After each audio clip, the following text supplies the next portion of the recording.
Belgium, Zeebrugge.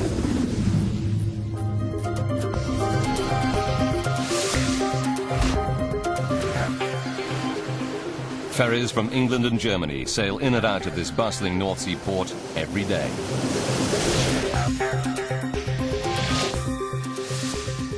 March 6th, 1987, a chilly winter's day. The Herald of Free Enterprise, an 8,000-ton car and passenger ferry owned by the European shipping company Townsend Torrison, arrives from Dover. She's made the 4.5-hour journey across the English Channel safely thousands of times. The Herald is on a tight schedule. She must complete 4 crossings every day. And between each trip, her crew must offload passengers and vehicles, clean the ship, and then reload for the next trip, all in the space of 90 minutes. Today, the Herald is just barely staying on schedule. 4 p.m.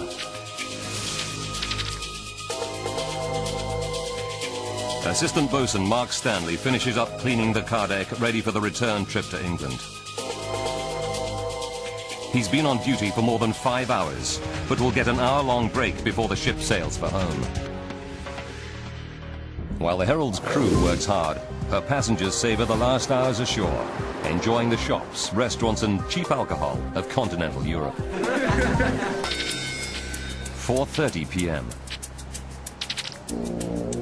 Assistant boatswain Mark Stanley completes his duties and heads to a crew cabin for his break.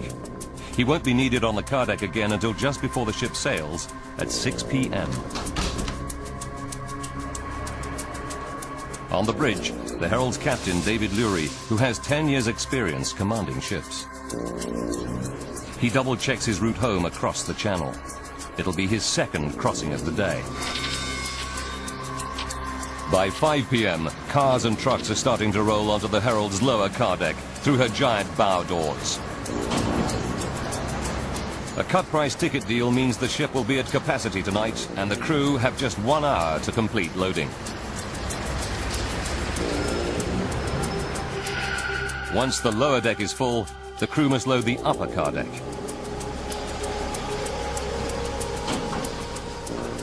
But there's a problem. The loading ramp at Zeebrugge doesn't reach the upper car deck. To reduce the gap, the captain must lower the ship in the water. He does this by pumping seawater into her ballast tanks. After 30 minutes, the ship sits 1 meter lower in the water. Only now can loading of the upper deck begin.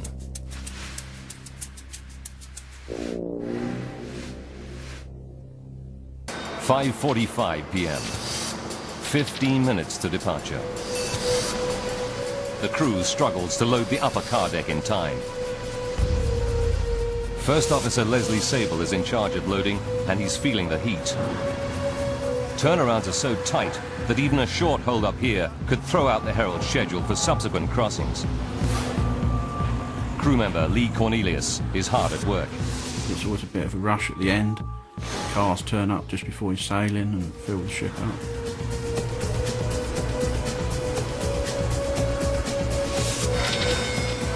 "5:57.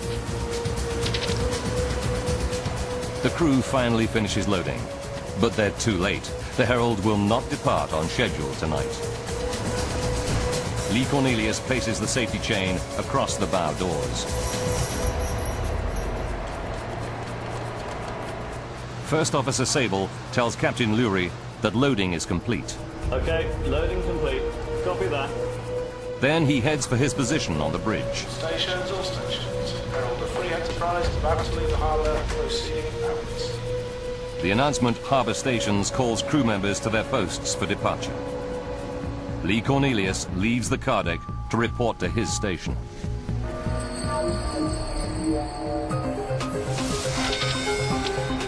"6:05 p.m. Captain Lurie starts up the ship's 3 9,000 horsepower engines. They're 5 minutes late. But weather reports say the channel is calm with only a light wind. He might be able to make up the time on the crossing. The Herald steams out of Zeebrugge harbour. She's now heading out into the icy waters of the North Sea. 6:24 p.m. As the ship approaches the outer harbour, Captain Lurie accelerates up to 18 knots, the maximum speed permitted.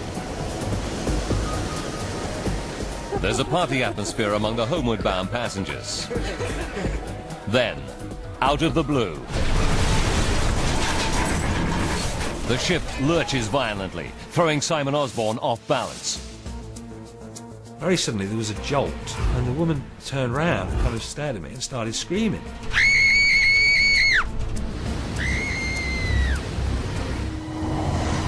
In the cafeteria, people think nothing of it.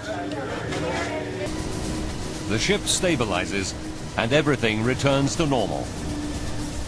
The passengers go back to having fun. But down below, on the ship's car deck, something is terribly wrong. Just over a kilometer outside Zeebrugge harbour, something is desperately wrong on the Townsend Torreson ship, the Herald of Free Enterprise.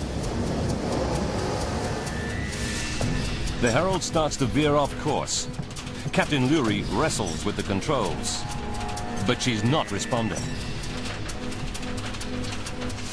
Then on E-deck, the lower car deck, a crew member alerts one of the assistant pursers. There's a big problem. Water. Vast amounts of it pour down the stairs from the upper car deck. The purser races up the stairs to C-deck, where there's a radio. He desperately tries to call the bridge, but there's no response. 6:28 p.m. Now, a massive jolt. This time the ship tilts a full 30 degrees to the left. Before Captain Lurie can issue a mayday call, the tilting ship throws him to the floor. The fall knocks him unconscious. As the ship tilts, English couple Michael and Maureen Bennett struggle to hold onto their table in the cafeteria. The sensation you get is like somebody is pulling a rug from underneath you. You can't get any foothold, you can't hold on to anything. The 8,000-ton ship now starts to roll over. 19-year-old Simon Osborne loses his footing. I was sliding down. It was as if literally the world had been turned upside down. The only thing that was stopping me from going over, because the tables were strapped to the floor. If the tables had shifted, I would have gone. As the Herald of Free Enterprise capsizes, there's a terrible grinding noise. Now the seawater breaks through the ship's portholes. I was standing there, rooted, staring at this wall of white water coming towards me, and I thought then, you're going to die.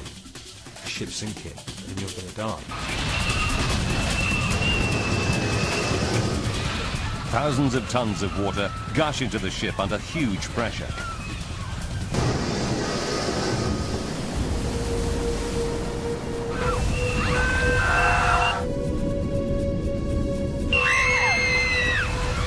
Michael Bennett's wife Maureen can't swim. He's desperately trying to keep her head above water. But the rushing torrent makes it harder and harder for Michael to keep his grip. I really, really panicked. I just panicked. I knew I was going to die.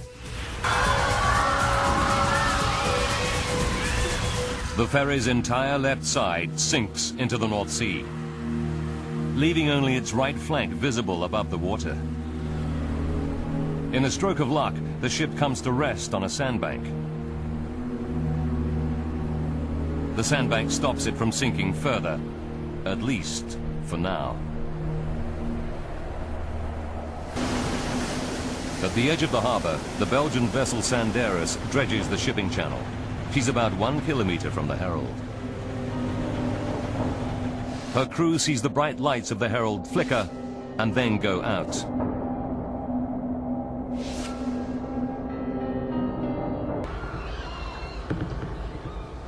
Inside the flooded Herald, more than 500 passengers and crew fight for survival. A dazed Michael Bennett struggles to keep his wife Maureen afloat in the freezing water.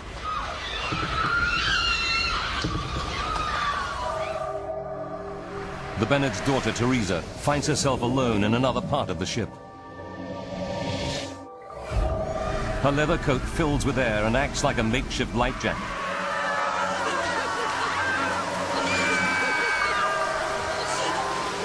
But now, people struggling in the water below her try to grab her to stay afloat.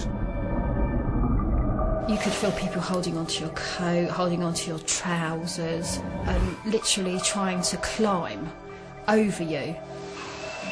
One of the worst things is you've got someone holding onto you and then all of a sudden it's gone.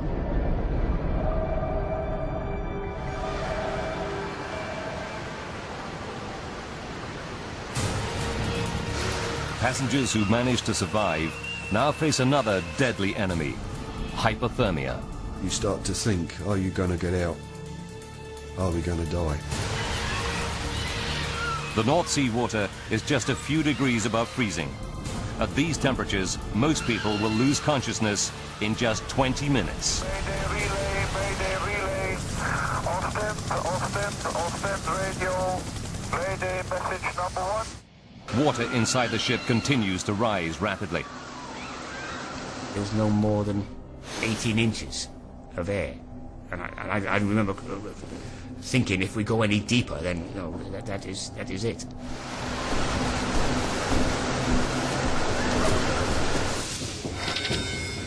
"6:40 p.m. 12 minutes since the Herald keeled over. The rescue tugboat Seahorse nears the 8,000-ton ship. The tugboat crew break windows to get to the panicking passengers trapped below. 6:43, 15 minutes since the capsize. The water levels finally stabilize. Teresa Bennett has no idea where her parents and boyfriend are. She shivers. The water is just 3 degrees Celsius. If Teresa isn't rescued in the next 5 minutes, she risks losing consciousness. Drowning would then be inevitable.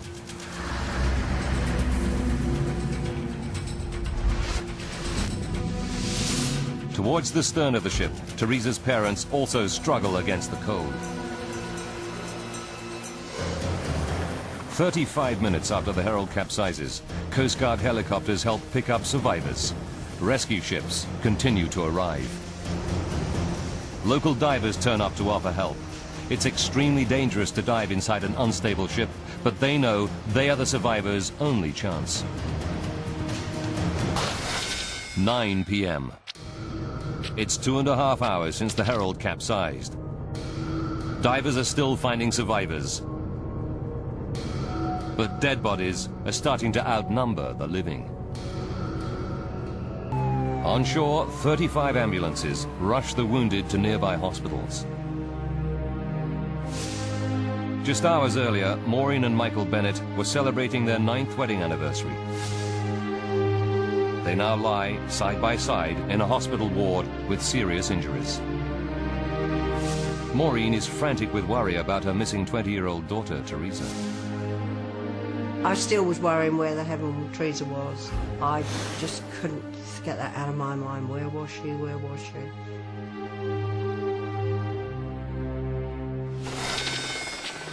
"2:45 a.m. More than 8 hours since the capsize.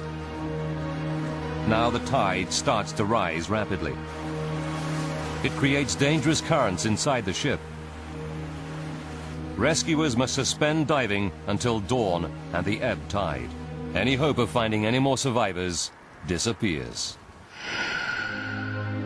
Many friends and families separated during the capsize learn their loved ones did not survive.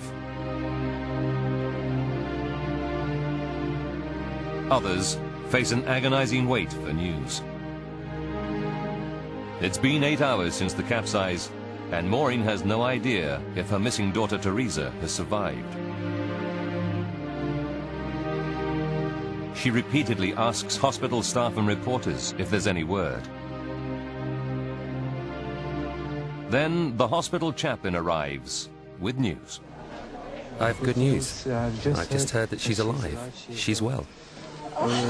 Mate, she's alive. She's alive. Teresa is. Teresa. Thank God. The scale of the disaster shocks the world. Early reports put the death toll at 150, making it the worst peacetime British maritime accident since the sinking of the Titanic in 1912.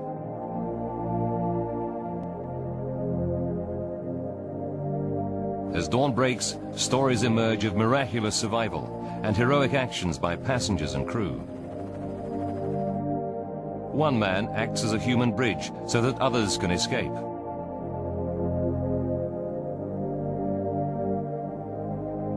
A truck driver rescues a 5-year-old girl whose whole family are lost.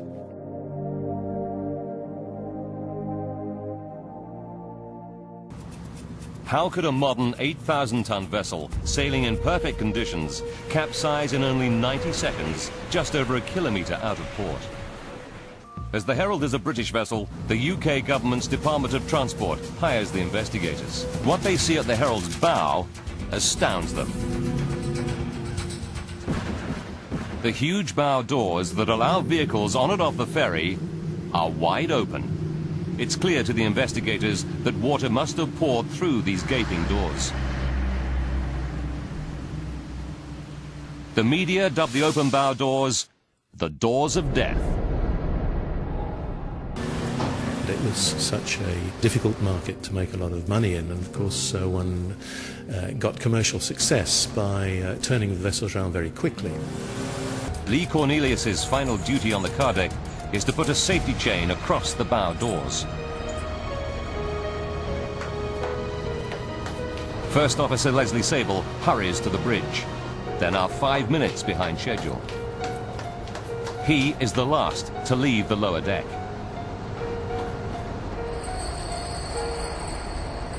Harbour Stations is also the signal to close the bow doors using a hydraulic control lever on the car deck.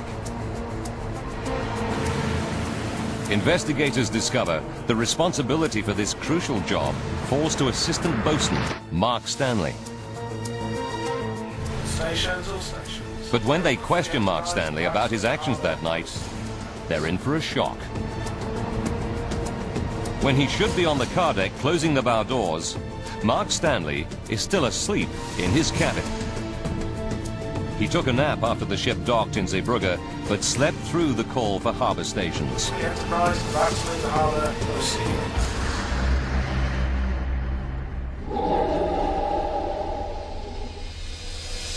But the investigators are puzzled. Why does no other crew member notice that the bow doors are wide open and raise the alarm? They learn that who closes the doors and when is a hit-and-miss affair. The bow doors are left open because the assistant boatswain is asleep, and on this night, no one else does the job for him. The investigators find that there is no fail-safe system for closing the bow doors. Although it's Mark Stanley's job to shut them, it should be double-checked by First Officer Leslie Sable. But in the race to stay on schedule, it was normal practice for the First Officer to leave the car deck before the doors were closed. The final death toll is 193, including 38 crew members. The investigators' final report finds that the Herald's loss is largely down to human error. Captain David Lurie is suspended for a year. First Officer Leslie Sable for 2 years. And the man who failed to close the bow doors, Assistant Boatswain Mark Stanley, is found seriously negligent but escapes further punishment. The report finds that ultimately, poor management by the Herald's owner Townsend Torreson is to blame. The British Department of Transport hits the company with a £400,000 fine.